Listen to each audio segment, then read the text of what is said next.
Hey guys, slightly awkward setup, but we're gonna go with it. I thought that I have this pathos. I do not know what variety it is. It's just a regular green pathos that I have been rooting some cuttings of that I thought we could plant up real quick and just talk a little bit about like planting house plants and how I care for them and like propagating the cuttings and everything like that. Oops. So what I've got here, I've got my cuttings from my pathos, and then what I've also got is this is just like a little nursery pot, which coincidentally fits into this little piece of pottery like quite perfectly, and I do that because this has drainage and this pottery does not. Excuse me. So whenever you go to water this, you always want things to have drainage, especially when they're inside.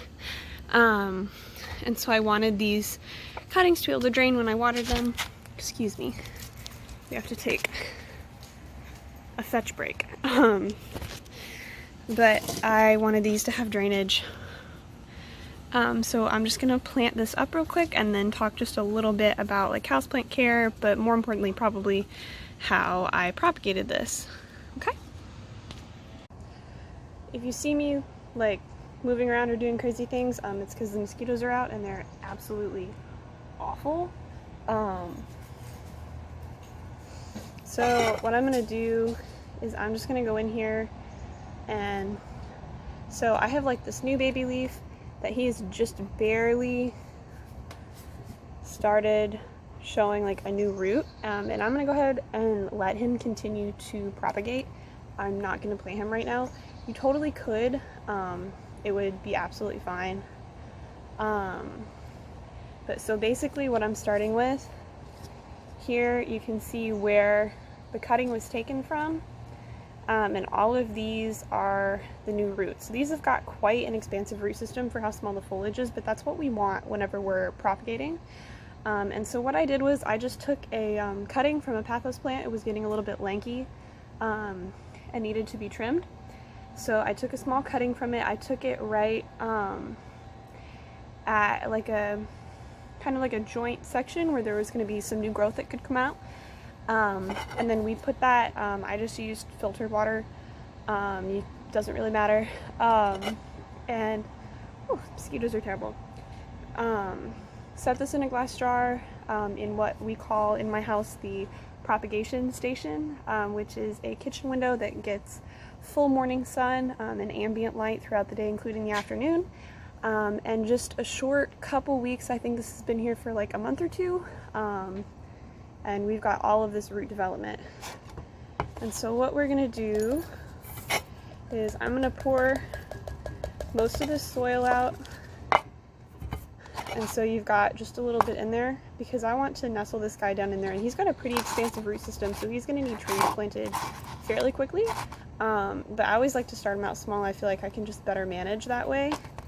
And then we're just gonna make a mess and cover him back up. I'm using a organic potting soil for this. I do everything organically.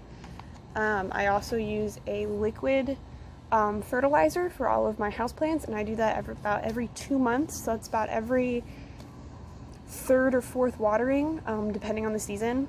And I do not use any fertilizer or root starter or anything like that when I propagate. You just stick it straight in water. It'll come out just fine. This water's a little bit green. It's got some algae growth in it. It's totally normal because it's in full sun. We clean these out every week or two. You can do more than that if you want. The algae's not really going to hurt anything. But yeah. And so this guy's all planted up. I'm going to go inside. I'm going to water him in really well. That's another thing. Whenever you propagate stuff in water, you have to remember that this plant has now become acclimated to having its entire root system soaking in water 24/7.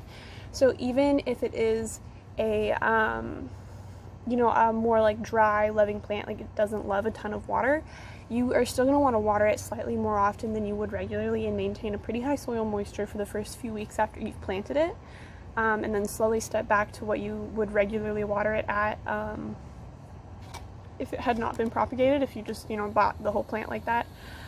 Because you don't want to put this into a transplant shock where it goes from being completely soaked in water to being totally dry in soil and kind of nowhere in between.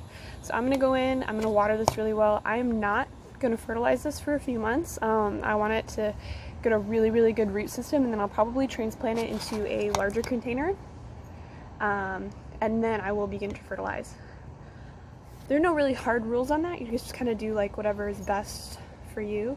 But yeah, so there's my baby pathos, and then I'm just going to take this nice pottery container. Actually did not come in this. A fern came in this. And if you know anything about me, I accidentally grow things. I have like a prize, you know, little avocado tree that came out of my compost and squash and all kinds of things that I grow accidentally. I kill ferns like nobody's business, and they are probably my favorite like ornamental, like non-edible plant, and I murder them. Don't know why, is what it is. But so I'm gonna water this guy and let him drain really well and pop him right in there. Got a cute little pathos. And that's just a little bit about houseplants and propagation for anybody who isn't ready for like a whole backyard garden or doesn't care about growing edibles. You can do cute stuff like this too.